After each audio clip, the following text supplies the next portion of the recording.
Welcome back to LGW, the Cricket Pulse. It's Thursday night, April 16th. We are missing a third in the trio tonight. George has officially hit a wall after some heavy work commitments, so he's resting up fresh for the weekend. I'm Loy, and I'm joined by Will, who I suspect hasn't slept either, but only because he was watching the carnage at the Wankhede. You're not wrong, Loy. Who needs sleep when you've got Quinton de Kock? And we spoke about him yesterday. And look what he's done. Smashed 100 and still ended up on the losing side. Poor bloke. Now he scored hundreds in pretty much every team that he played against. It's been an incredible night in Mumbai. The one kid it never disappoints, considering that short boundary that they have and beautiful batting pitch that they have. If you love high scores, an absolute heartbreak it was. Loy? It really doesn't. It really doesn't disappoint.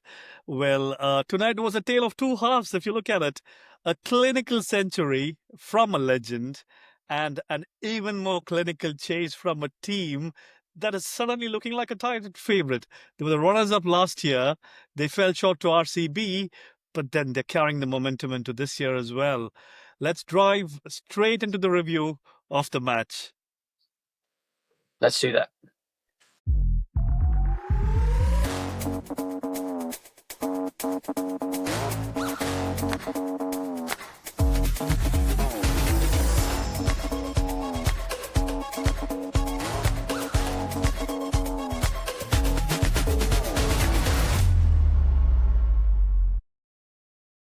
Let's start with the first innings. Mumbai Indians. They they were going at a very healthy average. They were smacking properly. I thought they were going to reach somewhere close to about 220-ish, 230. That would have been a very good total. But with the poor batting, with the likes of Surya Kumar, they ended up being at around 195 for six, which was pretty bad score considering the pitch, the way it plays. Usually at Wankhede, you will see yourself back to defend that, especially when your opener Quinton de Kock carries his bat for a sensational 112 off 60 balls. Absolutely beautiful. He was in different planet today, Will. He absolutely was. Seven sixes. He definitely looked like the Queenie of 2019, right? And again, the Queenie of the World Cup as well. He, would you believe this? He retired from T20 and he came Yeah. back in again and he's been smashing it all over the park. And what a beautiful support by Namandir as well today with his half Yep. century of 31. But look at the rest of the scorecard and the squad, Will. Absolutely disgusting, I would say. Suryakumar Yadav, again for a golden duck. Hardik Pandya, swagger everywhere else. But then when it comes to Mumbai Indians, he's not been scoring runs and only 14 today. The middle order is stuttering. And I think, as you were saying, they definitely were short of about 20, 25 runs. Yeah. But again, if you look at it, with the way Punjab went, that 25 wouldn't have been long before they would have got it, I think. So, Yeah. yeah, they were short, but then again, Yeah. yeah, it did help, right? The fact that, the way Punjab chased this, it was absolutely sensational. It's beautiful. It felt like, they were never in trouble at all. I mean, I can tell you, Bumrah for Mumbai, if he hasn't picked up wickets, that's a very dangerous sign. Even though he is It's very concerning. economical, it's very concerning. For some reason, that bloke is a sensational bowler. But every team has now somehow figured out that it's better not to get any runs from him because the rest of the lineup is an absolute, shambles. They are running everywhere. So it's easy for us to score against the rest of them. Just let Bumrah be Bumrah, the world class bowler. Let's respect him and then carry on smacking the rest of them. And that's pretty much the game strategy that's been applied by pretty much everyone who played against Mumbai Indians. The only saving grace for me from this particular match, it was Quinton de Kock, hands down, because he came out with a statement. He said, "I've been sitting on the bench for the last 5 games. Look what I'm capable of doing it." And he turns up, smacks everywhere, not one single shot that's been miscued, and he scored those runs at a very fast pace. But if we would support it, then it would have been a much, much better situation for Mumbai Indians. Exactly, and exactly. Someone like, again, Tilak Varma or Hardik Pandya or even Suryakumar Yadav giving a stand with him could have I can't changed the entire expect. dimension of the game, right? And I think, again, he's grabbed his opportunity with both his hands and he's not just grabbed it, I think he's just held it by its neck and he's just taken and thrown a what a performance! Because again, Rohit Sharma being injured, he comes into the squad and he just runs riot. But again, we have to give it to Arshdeep Singh. Well deservedly the player of the match. What a Yeah. beautiful over. The first over, just a single. Yeah. And the second over, he comes back on, which is his third over. First ball, he gets Rickelton out. Next ball, he gets Suryakumar Yadav out. And that over Yeah. was such a beautiful over. So he finished with 3 for 22 off his 10. Rest, Yeah. everyone literally went for runs in the team except for him. Uh, but that shows the class of a bowler he is, right? I think we always talk about Arshdeep Singh, his swing Yeah. bowling, and I think he definitely lived Yeah. up to that expectation today again. Um, because no one else were as close Yeah. to him. I think the only one was Marco Janssen again, pretty Yeah. good. 4 overs, 30 runs on a wicket as well. But Yeah. no one else came close to that. I think for when you speak about bowlers in terms of Indian bowlers in specific, I think, in my opinion, two of the best swing bowlers right now that we have is Bhuvaneshwar Kumar and Arshdeep Singh. Arshdeep Singh. Arshdeep, these two guys, I mean, one is a right-hander, the other one is a left-hander. What a lethal combination! But Arshdeep, uh, even though he was not trying to get, not getting much of wickets in the previous games, this one he swung it back in. And what a beauty to take Sky out, given that Sky is not even interested to score any runs. I think he's reached a certain point in his life where he just feels that he's just going through the motion. He's playing because he's been selected. He's playing because he's in playing 11. But is he there? Is he asking the question to himself, am I here to actually just turn up and just swing my bat wherever I can and then walk out, follow the same strategy that Rishabh Pant is following? If that's the case, might as well just put him at the bench, give him some drinks, ask him to run around on the grounds to feed some players.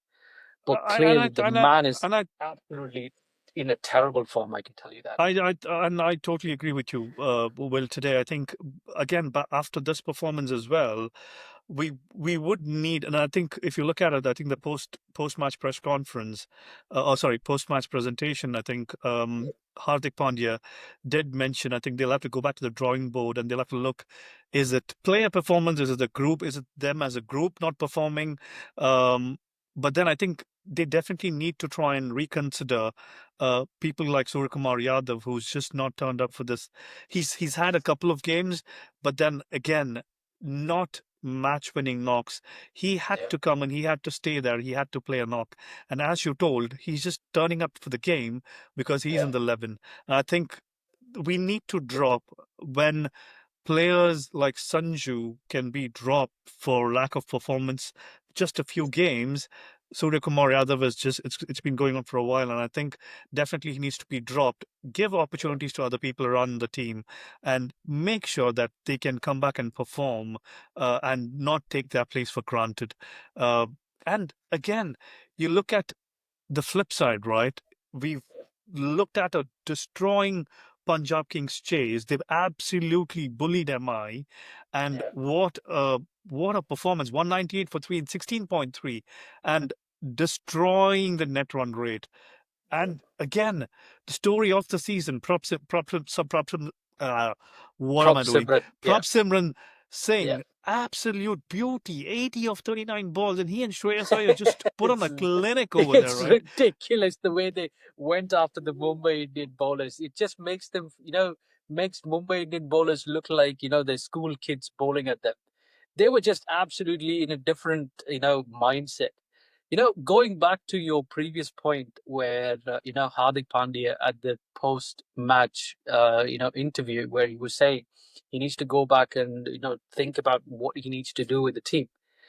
Simple statement to Hardik Pandya, if anyone is actually watching, mate, you have to deconstruct that team from top to the bottom because that team is now literally doesn't want to play. The players doesn't look like the way they want to play. There are some few individuals in the team who doesn't really deserve to be in the team in the first place, and the likes of Surya Kumar is one of the primary example. Give him some rest, okay? It's easy. You're playing franchise cricket. You can turn up tomorrow and just say he caught some injury while practicing in the nets. Job done. He's out of the team for a few weeks.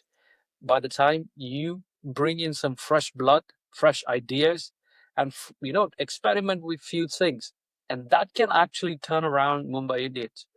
But if you continue to play the way you're playing right now, it's not going to work out, mate. Exactly. Seriously. They've got players like Will Jacks sitting on, which is a batting all rounder, right? Will Jacks had a beautiful Yeah. T20 World Cup as well. So get him on, get Will Jacks on. He's our own lad over here from England, right? And again, Yeah. he's had a really good hand in the World Cup. So get players like that who can try and perform, right? I think sadly Rohit Sharma is injured, and again you can't rely on Rohit every single game, right? They do turn up for every game they're performing, but then when he's injured, I think you can't Yeah. expect more from him. So I think they definitely need to make some changes. And again, that's what I was saying. The flip side was Will. You have a captain, Indian T20 team captain, who's not performed for a while, or Yeah. who's turned up at times, and you've got Yeah. Shreyas Iyer, who's the captain of Punjab Kings, Yeah. who's been consistently performing, not just in the IPL, in any format you put him there, he's been Yeah. performing. I think people like Shreyas Iyer should be given the opportunity to lead the Indian side. Put him back in the T20 Indian squad. Give him the captainship. He is far and far out than any other person in the Indian squad who could lead the team. And I would say that's a player. Look at his performance this year, Will. He's been Yeah. absolutely beautiful. And for a Not just matter of this year. fact, Not just for this year. I think last year as last even last year, last 3 years, I think when he was with KKR, when they lifted the trophy, he played trophy. very well. And the next time he got Punjab to the finals in that tournament, he played phenomenally. And right now he's still with Punjab and he's still playing the same A level games. And it begs the question why this guy is not getting picked over the likes of Surya Kumar Yadav because he's pretty pathetic. I mean, this guy, he's captaining really well. He's getting his team to the top position, winning the cups in the high octane games, but still doesn't Winning get the the touch. games, that's the one. If you look Yeah. at the stats, Will, Shreyas Iyer, in terms of successful IPL run chases to 2024, he's played 14 innings. He scored 621 runs at an average of 124. Average, I'm not talking about strike rate, Strike rate. average, Yeah. and a strike rate of 173 with 750s. Yeah. Massive. That's huge. And I think Punjab Kings, since 2025, they've played 11 games. They've won 9 out of the 11 games which they've chased. They've lost only two, which is an 81% of win rate. So Yes. I think they're doing something right. And again, I think we were talking about this, well, me and George as well. I think when the IPL started, one of the teams which hasn't done a lot with that team structure and have retained that is Punjab this year. They've stuck to the working formula and it's working brilliantly for them. And kudos to the management and kudos to Shreyas Iyer and the backroom staff for doing what they're doing. I think in terms of bowling, if you look at it, the only saving grace for MI was Allah Ghazzafar. I think he was the only guy with some respectability, Yeah. which was like 2 for 31. Yes. Rest Deepak Chahar, Shardul Thakur, everyone well. I'm sorry. We're 15 and over today. Yeah. So again, MI it got to a point where it's a must win for them going forward if they want to try and make the playoffs. From here on, it's must win games for them, most of that. It's hard to catch up on this one. I mean, from this stage onwards, it's quite a daunting task because you're under pressure and also you're expecting the specific team to actually score these runs at a very high rate and consistently win the games. This is going to be a mountain of a task for them. But They have going done it back to before. It's not that they've not done it. They've done the same. I think MI have done this lot many times before this. They've had these bad starts, really bad starts, and they've tried to make the playoffs. But then again, I think with how the teams are looking this year, again, a few of those teams, it might be a hard sell to try and make it to the top four, definitely, yeah. though. By the way, I mean the way they played today, it's if you purely look at the body language of Mumbai Indians, it is not looking promising. And it's very difficult for a team to survive and move up from that position. But I hope they actually turn that around. But in terms of Surya Kumar, he's been hiding behind Sanju's failure for a very long time, well over 2.5 years. And now that Sanju is completely turned his career around, the way he's batting, the way he's scoring runs, it's now plain sight for everyone to see who is actually not scoring, who's not actually scoring those runs. So I don't know. I don't know. For me, Mumbai needs to fix him very quickly if they have any chance of even making it to the playoffs. If they really want to do that. Yeah, and I think even Tilak has not turned up this time around. I think Tilak's having a few bad innings as well, and I think he's really not performing. So I think there needs to be a shuffle in terms of what they need to do, in terms of where they need to play these players as well.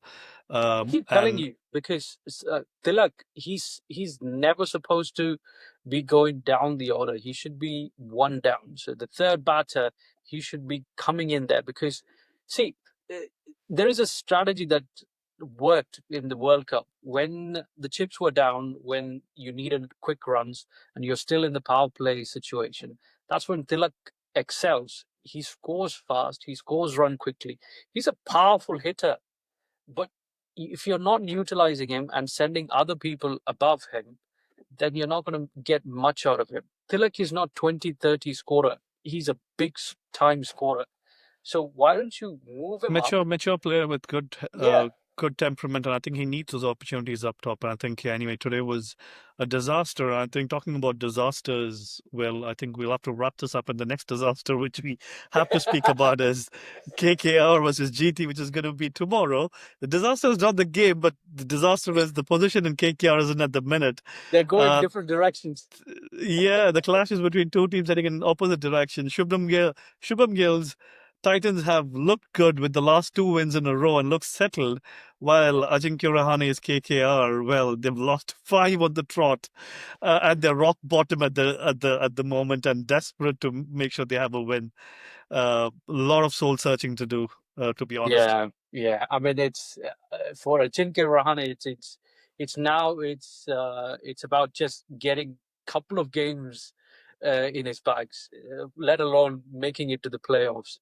It's now just trying to get some wins against some top teams. GT could be one of those accounts that they can open tomorrow. I'm hoping that they would actually turn this around, but I clearly don't think that they have the meat to actually do that, considering the way Josh Butler is playing. He's in a different mindset. Shubman Gill is slow starter. He's a test match player for me, but he's scoring at around 150 strike rate, which the team is quite happy with. So he's in a good form. Josh Butler is in a good form. So I'm pretty much now it's an open statement that JT is going to walk over all over KKR very soon. But KKR, if you can, do some Yeah, saving I think grace for again, yourself. considering considering the team, again, the game is happening in Narendra Modi Stadium. Again, it's a huge ground, so there's a lot of running which needs to be done. Yeah, Uh, Again, teams batting first usually have won 7 out of the 9 games here. So again, batting first is going to be important. Winning the toss and batting first would be important. yeah, If you look at it, that they have a pretty good side again. with GT. Sai Sudarshan has not been bad. Shubham Gill, Josh Butler, Washington Sundar has had a lovely game recently. Glenn Yeah, Phillips is doing what he does best. Uh, they've got Rashid Khan, Rabada. So I think, and again, if you look at Prasidh Krishna, he had a brilliant last game, right? He just destroyed the last game where he destroyed the batting completely. So I think if you look at it, they are and Ashok Sharma is bowling pace. He is breathing fire. That kid, even Shoaib Akhtar did mention about him. So I think they've got a pretty good team. And I think looking at how they are performing as a team, and if you look at KKR, um, yeah, even Patirana is still not uh, featured in the game because his travel logistics have not worked out yet. So still he's not playing. There would have been a good addition for Matisha Patirana to try and join them with his pace and with his bowling. But then again, yeah, that's not happening. So I think KKR do have to hope for a prayer tomorrow to try and see that if they can get the top order working, if they get the bowling in order. And again, they've not had Varun Chakravarti, one of their trump cards, not perform, yeah, which is kind of a blip normally. I think we're hoping that Varun yeah, Chakravarti is going to have that go tomorrow with Josh Butler, because I think Varun just dismissed Josh Butler 4 times in the IPL, and Josh Butler averages just about 5.75 against Varun. So it's going to be a crucial battle tomorrow with them. yeah, Um, and again, I would say Final needs to come good tomorrow if KKR needs to get that runs in the top. So again, desperate times, desperate measures for KKR. They'll have to try and do their best to try and come on top. George did mention one thing in terms of predictions. yeah. Will, if you've noticed in our group chat, Yes, he I did did. say Yes, I did. uh, You're he going with thinks it KKR. might be a KKR win tomorrow. Uh, but again, I Good think luck we with were that wrong prediction. for today's results. We both went MI's way and George went Purely, I'll tell you why I mean, I personally went for Mumbai Indians. It's not because Mumbai is a very strong team. I was trying to get some balance into this tournament, and I was rooting for Mumbai Indians to make a dent uh, in in today's Punjab game. Kings. But as the wording goes, the way Shreyas Iyer is marshalling his troops, there is no stopping him. So Exactly, he's exactly. he's he's doing what he does best. Good luck for him, and he deserves every accolades that's out there for Shreyas. He's not just scoring; he's marshalling his troops perfectly, and he's also fielding phenomenally. The catch was an absolute gem, and it was Blind, yeah. cinema basically. He took that catch and didn't even look at the Mumbai Indians dugout. He just looked at the crowd, waved up them, and just walked straight. That was like an absolute statement right there. He's in a different league altogether at the minute, so I think we just can't say much. Uh, that being said, I think so. Will, what's your predictions for tomorrow? Tomorrow, I'll go with GT. This time, there's no emotions in this. It's purely talent versus incompetent players. So GT. There you go. Okay. I think I would go with GT as well. So I think let's give George KKR, as he's Okay. rightly said, as much as he hates that team. But then I think he's brave enough to go with them. He thinks they're going to win tomorrow, and hopefully some of his predictions will really work. So let's see if that gets right. George, I mean, you'll if that, probably call him crazy for that, but then yeah, let's see. but all the KKR fans who are watching this will be quite happy that George is actually backing KKR for the Yeah, first for a time. win. Oh, they would. They definitely would. I think probably that's all from us today. George will Yeah. be back tomorrow to help us dissect the Ahmedabad result, and hopefully, he's not going to be thumping his chest with a KKR win. uh, but get some rest, George, and we'll see you tomorrow. And to all our listeners, keep the pulse racing, keep subscribing, keep loving our content, and do put in a message to say if there's something which you guys like or you don't like. We are here to listen to your feedback, and we'd love to hear from you. That's it from me. Good night. Adios. Take care, everyone, and drop a comment below and tell me if you are a GT fan or KKR fan in the comment section below. As always, thank you for joining us, and we'll see you in the next one. Take care.